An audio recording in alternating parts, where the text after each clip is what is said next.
bienvenue à Aller-Retour, l'émission qui vous fait découvrir une destination hors des sentiers battus sur un nouvel éclairage. Et aujourd'hui, dans notre série des pays en conflit, on vous présente la Syrie. La Syrie, un pays qui depuis 3 mois a dépassé l'Afghanistan comme le pays le moins paisible de la planète. Un nom qui revient souvent dans l'actualité, qui est en guerre civile depuis 2011, un pays qu'on reconnaît beaucoup à ses manchettes sanglantes, aux derniers massacres, aux derniers affrontements, un pays aujourd'hui vraiment défini par ses conflits internes comme externes. Et c'est un endroit que plusieurs qualifiaient, avant même que la guerre civile n'éclate en 2011, de poudrière du Moyen-Orient. Donc, notre équipe de pros aujourd'hui va tenter de démêler tout ça pour vous, les tenants et aboutissants de tout ça. C'est très complexe. On va essayer de faire un bon travail de synthèse et de résumé pour que vous ayez un bon portrait global de toute la chose. Avant de se lancer dans le vif du sujet, il faut d'abord situer les choses. C'est où la Syrie? Eh bien, la Syrie, c'est au Moyen-Orient, c'est bon à savoir, tout d'abord. C'est environ à 11 heures d'avion de Montréal, pour vous situer un peu. C'est enclavé au Moyen-Orient par la Turquie au nord, l'Irak à l'est, le Liban et l'Israël au sud. Donc, maintenant que vous êtes situé, qui habite la Syrie? C'est 17 millions d'habitants. Pour donner une idée aussi, c'est à peu près un peu plus du double de la population du Québec. Et pour donner une échelle de grandeur, depuis le début du conflit en 2011, c'est 200 000 personnes qui sont décédées dans ce conflit. C'est à peu près l'équivalent de la région de Sherbrooke en termes de population, qu'on a éradiquée depuis 3 ans. Et pour comprendre un peu comment s'est développé ce terreau si fertile à la violence, eh bien, notre expert en histoire, notre spécialiste historique, Marc Paré, nous ramène en arrière. Oui, Anthony, l'histoire de la Syrie remonte au temps pré-biblique. C'est l'un des plus vieux pays du monde. Son histoire a été marquée constamment par sa situation exceptionnelle, située au carrefour de plusieurs mondes. Donc, la Mésopotamie, la Perse, le Caucase, l'Europe, l'Égypte. Elle a été régulièrement dominée par un grand nombre de peuples différents. Et il n'y a jamais eu d'empire syrien, mais beaucoup d'empires ont occupé la Syrie. J'en cite quelques-uns parmi les plus importants. Les Grecs, à partir du 4e siècle, ont occupé la Syrie pendant plusieurs siècles. Ensuite, les Romains, à partir de 64. Qui d'autre? Qui d'autre? Qui d'autre? Et en même temps que l'Empire romain est né le christianisme. J'en parle parce que la Syrie a joué un rôle très important dans l'histoire du christianisme. Et c'est important de le noter parce que la présence des chrétiens dans ce pays est encore un enjeu important aujourd'hui. On en entend parler régulièrement dans les nouvelles. Et c'est en Syrie que la première église chrétienne au monde a été fondée, à Antioche. Et les chrétiens ont été établis en Syrie bien avant les musulmans, plusieurs siècles avant. Et le christianisme s'est développé en Syrie dans le cadre de l'Empire romain. Maintenant, quand celui-ci a chuté au 5e siècle, il a été relayé par l'Empire byzantin, qui est le frère un peu de l'Empire romain, mais du côté oriental. On était encore catholique à ce moment-là. Oui, c'est un empire chrétien et qui va durer plusieurs siècles. Mais en 650 va naître l'islam en Arabie. Et rapidement, l'islam va naître avec Mahomet, le prophète Mahomet. Et rapidement, cette religion va s'étendre. Donc, l'empire byzantin, qui est chrétien, va subir des pressions progressives de l'islam. Donc, un changement de religion de A à Z à ce niveau-là. Oui, il va se faire de A à Z progressivement, malgré les efforts des croisés. Il va y avoir une islamisation progressive de la population syrienne et beaucoup sous la contrainte. Ça ne veut pas dire qu'ils mettaient à mort les gens, mais ils utilisaient des moyens comme des impôts exorbitants pour décider les gens, bon, on va se convertir comme ça, on ne sera pas ruinés.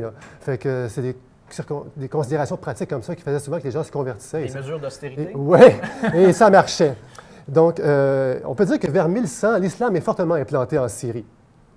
Donc, au fur et à mesure que décline l'Empire byzantin, les Turcs montent en puissance et vont s'emparer de la Turquie vers 1500. Pas de la Turquie, de la Syrie, pardon. Et un mot sur les Turcs, parce qu'ils ont un rôle majeur dans l'histoire de la Syrie. Les Turcs ont été des initiateurs d'un grand mouvement d'islamisation. Ça a été le premier peuple à embrasser l'islam en entier. Et ils ont été de zélés propagateurs de cette religion. Tellement que le mot turc a été régulièrement associé en Europe et même dans le monde entier à musulman, c'est devenu des synonymes. Et pendant 400 ans, les Turcs vont occuper la Syrie. C'est vraiment majeur, ils vont vraiment laisser leur empreinte. Au 19e siècle, après, l'Empire ottoman, comme tout empire, finit par décliner.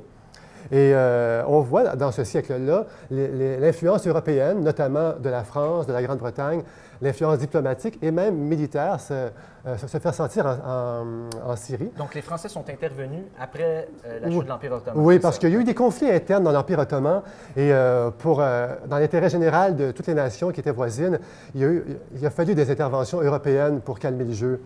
Ça a réussi? Oui, ça a réussi, mais l'Empire déclinait quand même. L'Empire ottoman perdait de sa puissance et à la Première Guerre mondiale, l'Empire ottoman figure parmi les vaincus. Donc, fin de l'Empire, la France reçoit de la SDN, la Société des Nations, le mandat d'organiser et d'administrer la Syrie, mais de façon temporaire. Donc, alors, en 1941, la France proclame l'indépendance de la Syrie. La Syrie moderne, telle qu'on la connaît aujourd'hui, naît. Et dans les années 50, il va y avoir une période d'instabilité politique et des débuts de conflit avec Israël, l'État d'Israël qui naît en 1948. Donc, le portrait change beaucoup. Donc, toujours influencé par l'aspect géographique aussi. Là. Oui, c'est toujours une poudrière, comme tu l'as dit au début.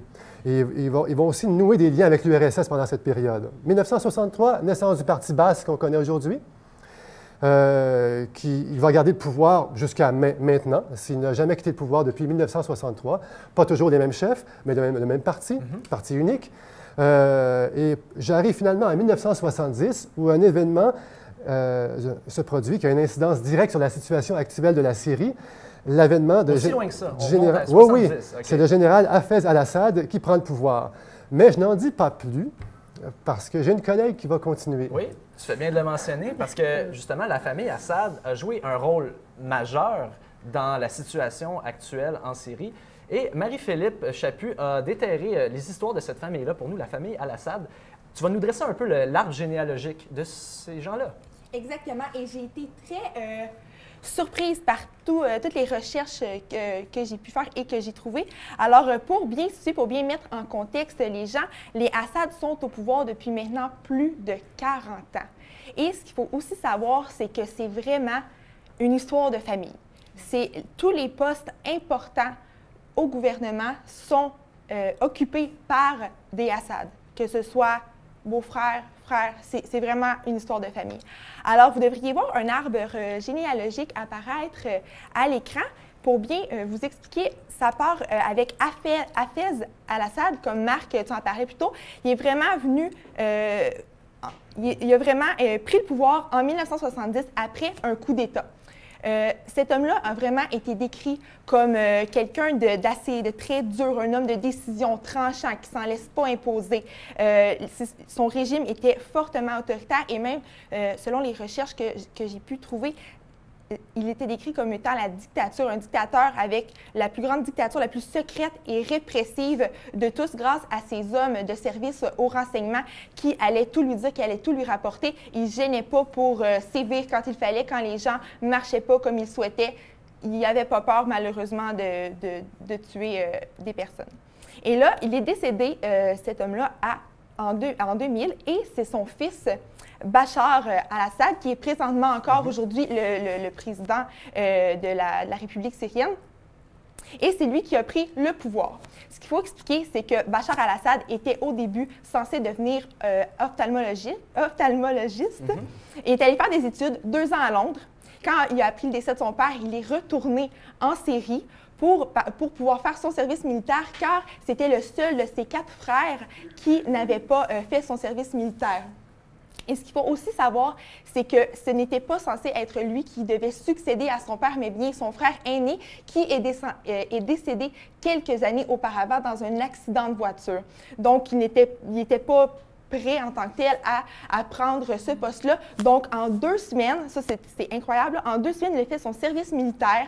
Il a été il a augmenté dans les grades de l'armée.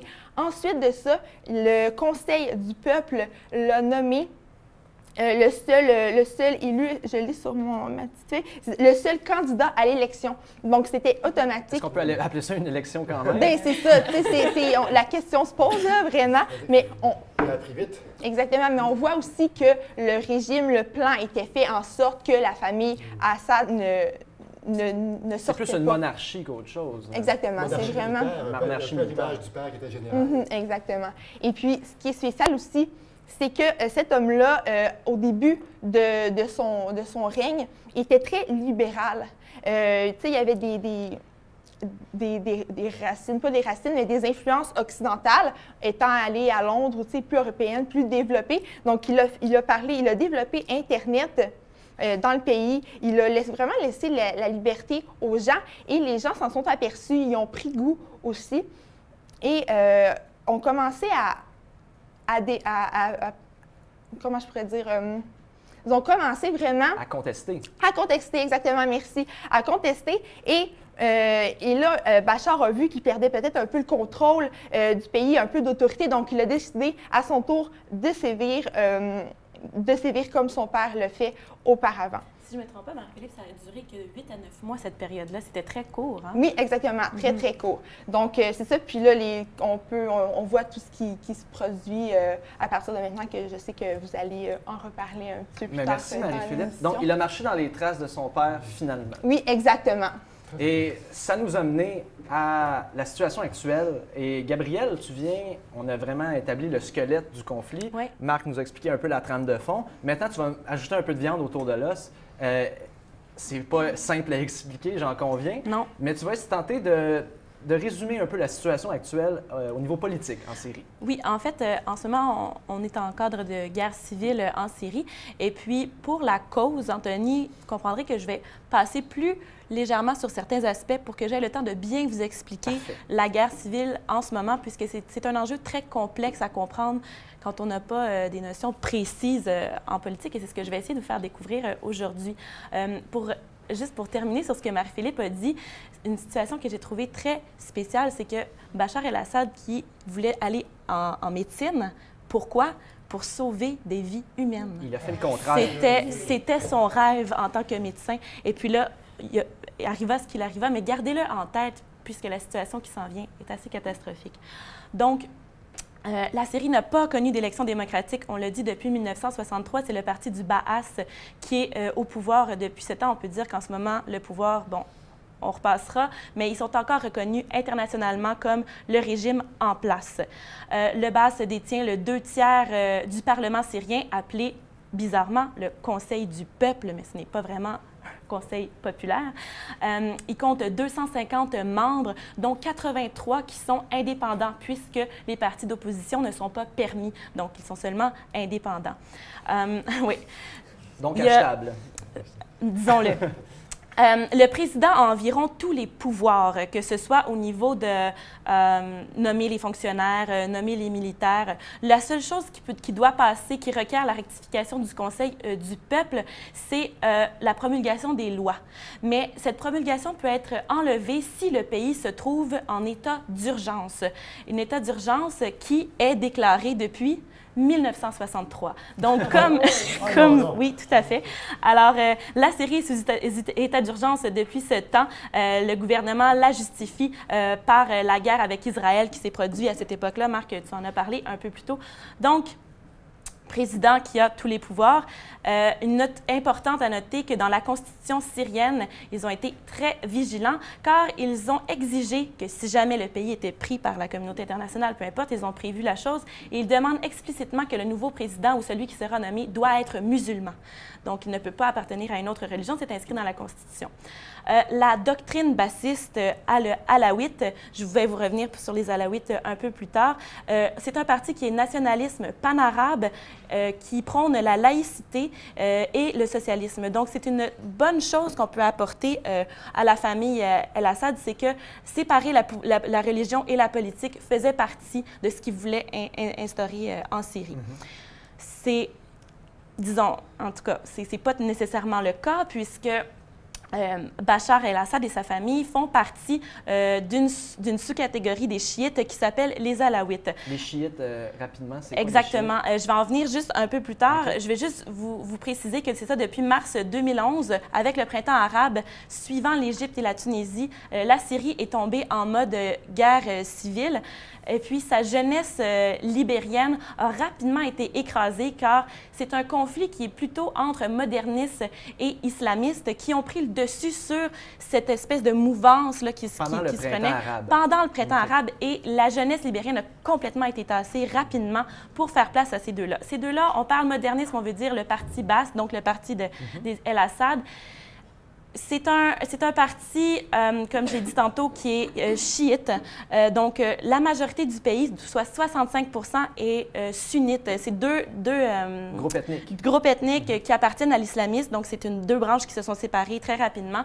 Et puis, l'islamiste, qui serait comme dans le fond, la réalité qui se passe entre les chiites et les sunnites, c'est que les sunnites font partie de tous les groupes, exemple, je cherche mes groupes, les jeunes frères musulmans qui font partie, Al-Qaïda fait partie aussi des groupes terroristes, dans le fond, qui font partie des branches sunnites pour pouvoir se rebeller.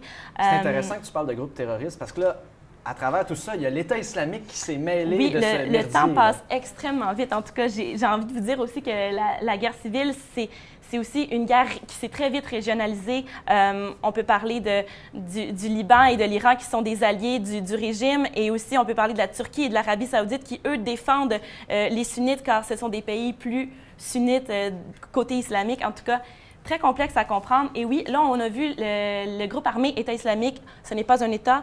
C'est un groupe armé qui veut fonder un État, donc État islamique, qui viennent d'Al-Qaïda. C'est une faction d'Al-Qaïda qui, en fait, ça se base sur leur lecture du Coran.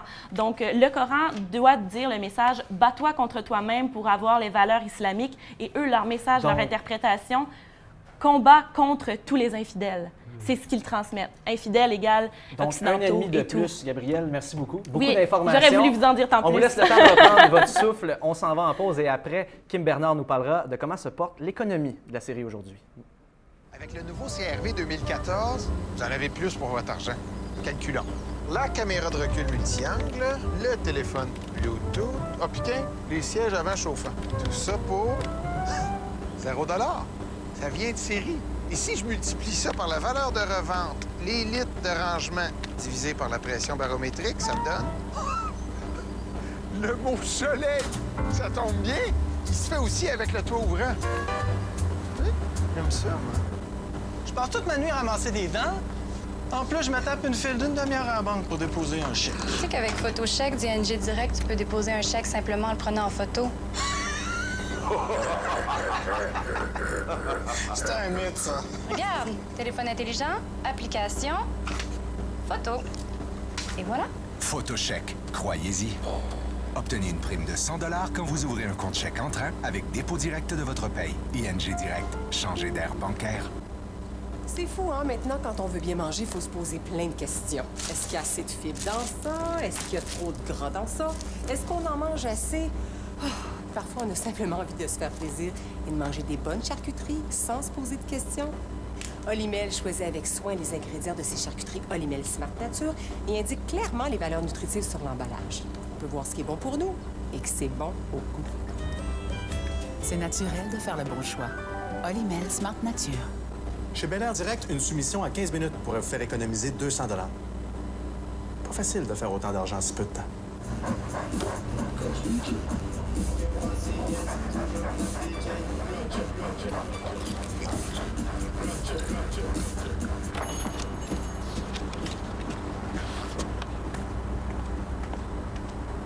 C'est plus simple de contacter Bel Air Direct.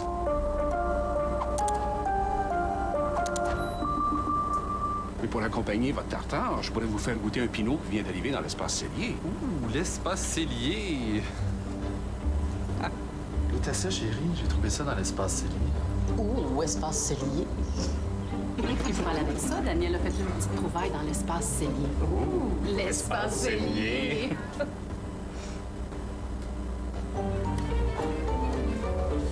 Laissez-vous surprendre par l'espace cellier. C'est plus accessible qu'on pense.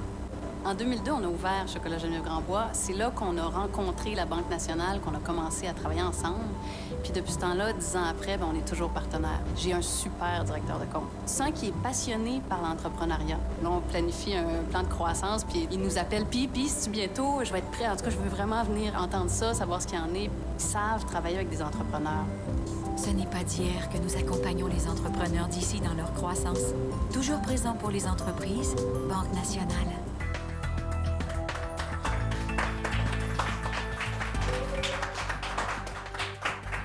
Vous écoutez Aller-retour. Avant la pause, on a vraiment décortiqué le conflit syrien. Et là, Kim, tu viens nous parler un peu des conséquences économiques. On a parlé beaucoup du coût humain. Maintenant, qu'est-ce que ça a coûté à la Syrie, ce conflit-là? Oui, donc là, Anthony, au niveau économique, c'est assez complexe. Il y a beaucoup de choses. Je vais commencer à vous élaborer l'état économique qu'il y avait avant la guerre civile. Ça se portait bien? Ou... Non, non, non plus. Mais là, ça s'est empiré. Donc, juste avant, le pays de la Syrie était en plein développement économique. Donc, l'État commençait à se stabiliser, en quelque sorte, là. Il y avait le tiers de la population qui vivait sous le seuil de la pauvreté. Le chômage touchait 20 de la population, puis 75 d'entre eux, c'était des jeunes chômeurs de 15 à 24 ans. Donc, c'est quand même assez jeune pour un taux de chômage. Au niveau de l'exportation, on va surtout exporter des matières premières comme le pétrole, les céréales, le phosphate. D'ailleurs, le coton, la Syrie en exporte beaucoup. Ils sont classés 9e au rang mondial. Ils en exportent entre 250 000 et 275 000 par année. 250, 75 000 quoi? C'est une tonne, oui. J'ai un petit blanc de mémoire ici. Au niveau de l'économie maintenant, ce qui est les revenus des pays, on va parler, le pilier de l'économie, c'est avant tout l'agriculture. Ah non, c'est pas le pétrole. Non, le pétrole, ça va être au niveau de l'exportation, mais avec l'agriculture, ils vont donner beaucoup d'emplois au niveau de la population. Étant donné qu'ils ont une forte population, 15 d'entre eux vont pouvoir avoir un emploi actif. Là. Par contre, c'est un secteur assez fragile, étant donné le climat, les réserves d'eau, il y a une grande pénurie, donc c'est un enjeu clé de la région. Dans les récoltes, on va récolter du blé, on va récolter des pommes de terre, des betteraves à sucre et de l'orge. Il y a aussi une place importante pour le secteur de l'industrie, donc le textile, tout ce qui est chimie et le pétrole, comme on parlait, qui représente 14 du produit intérieur brut du pays. Donc, vous avez compris que les hydrocarbures, c'est très important pour l'économie de la Syrie. C'est 65 de l'exportation du pays, là, donc c'est très beaucoup. D'ailleurs, par rapport au pétrole, comme on vient de voir la carte, je vais vous en parler un peu plus tard, c'est au niveau de l'État islamique. C'est un enjeu très important actuellement puisque l'État islamique vient de s'emparer d'une dizaine de champs pétroliers qui est... Donc, en plus d'aller mal, bien, ils se font voler des champs pétroliers. En plus, oui. Donc, je sens que vous avez cherché du positif, mais vous n'en avez pas trouvé, là. J'essaie d'en trouver, mais Anthony, c'est pas évident du tout. Ça fait pitié, les gens à la maison, si vous êtes restés bien assis, là, parce qu'il y en a d'autres stocks, d'autres matériels qui arrivent peu à peu. Donc, aussi pour conclure sur avant la guerre civile, on comptait aussi sur le secteur manufacturier, donc les objets artisanaux, donc les articles en soie, le cuir et le verre. Puis, le secteur tertiaire, pour terminer aussi, il y avait, ça se basait principalement sur le tourisme. Vous avez compris que maintenant, le tourisme en Syrie, il n'y en a plus vraiment. Je pense plus vraiment, c'est même généreux. C'est très généreux ici, donc vous voyez que j'essaie de donner une petite touche de positivisme là-dedans. Donc, puis maintenant, l'état actuel avec la guerre civile.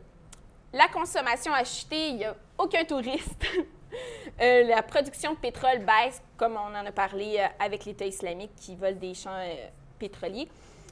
Donc, avec la guerre civile, c'est une situation désastreuse. À la fin de 2013, on comptait au-dessus des centaines de milliers de morts. 2,3 millions se sont réfugiés à l'extérieur du pays, donc... Des consommateurs en moins. Des consommateurs en moins. Donc, le gouvernement augmente le prix de la nourriture. Puis, pour les gens qui restent encore au pays, ont de la difficulté à s'approvisionner, étant donné le coût. Puis la famine entre dans la cause de tout ça. Donc, j'imagine que l'aide gouvernementale est coupée en plus. Donc... Oui. Au niveau de... Le gouvernement, là, tout ce qui se trouve à investir, c'est un peu de nourriture, puis surtout des armes pour survivre. Pour survivre, garder un peu le pays. Par contre, l'avantage de la Syrie, c'est qu'ils peuvent compter sur leurs alliés, la Russie, qui va leur fournir des armes, l'Iran qui vont leur fournir beaucoup de crédits, des dons en nature Oui, aussi. des choses qui nourrissent bien la population, quoi. Ouais. Oui.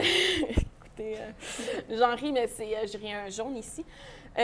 Puis, donc, c'est ça. Depuis la guerre, la situation a empiré. La population vit sans eau, aucune électricité, puis doit faire face à la hausse des prix de la nourriture, puis fuit d'ailleurs la destruction et les privations. Puis là, coup d'actualité, c'est arrivé avant-hier, une grosse annonce dans les médias. La Syrie a fait un pas en arrière de 30 ans au niveau de son économie. Donc, les experts disent que la Syrie pourrait jamais s'en remettre. C'est catastrophique. Bon, ben, merci, Kim, de nous avoir donné le sourire. C'est merveilleux. Catherine, j'espère que vous allez remettre un peu de positif dans tout ça parce que à travers les rues ensanglantées, la violence, la poussière, tout ça, à travers la destruction, est-ce qu'il y a de la création qui peut ressortir? Il y a de la création, oui, qui se fait malgré tout ce qu'on a parlé. Et parmi mes recherches, parce que je pourrais parler longtemps du patrimoine culturel de la Syrie, mais qu'est-ce que j'ai trouvé le plus fascinant et étonnant, c'est qu'il y a encore des artistes qui créent malgré le conflit.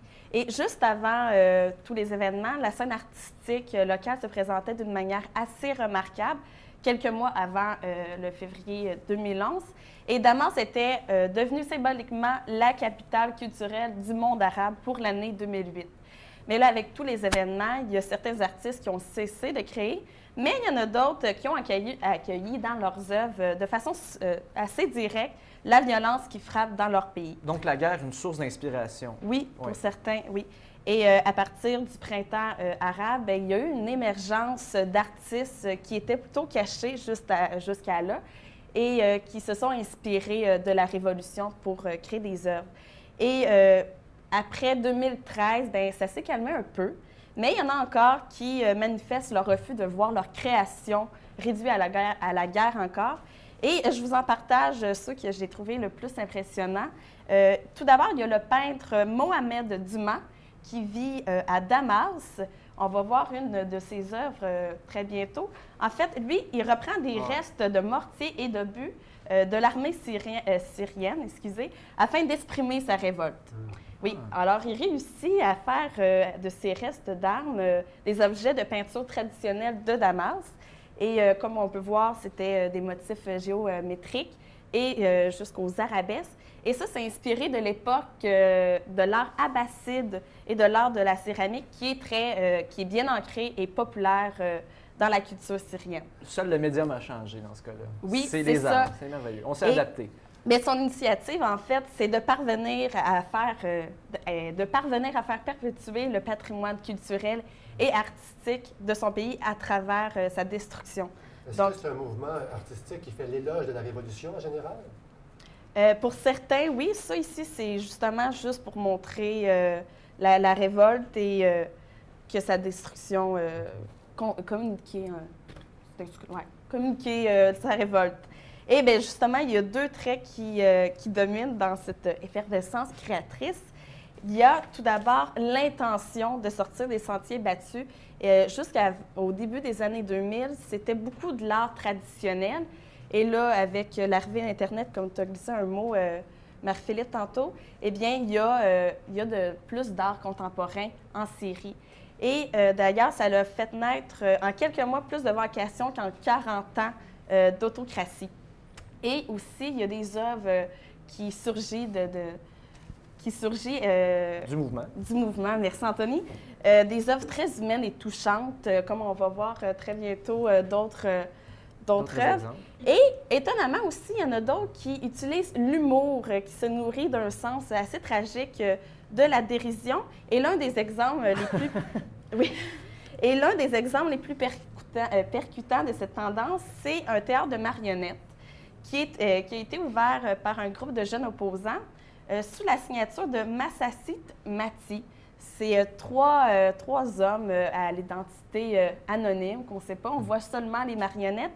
Et petite parenthèse, Massassit Mati, est-ce que vous savez c'est quoi? Non. Eh bien, ça désigne la tige en métal qui permet de boire le maté. Le maté, c'est... Vous connaissez c'est du thé, c'est ça? C'est du thé, c'est une forme de thé, oui. Une boisson nationale? Exactement, très populaire Je croyais en que c'était Syrie. qu'en Argentine qu'il y avait ça. Il y en a beaucoup en Syrie. Et Ah, d'ailleurs, bon. c'est reconnu pour être la boisson favorite de Bachar el-Assad.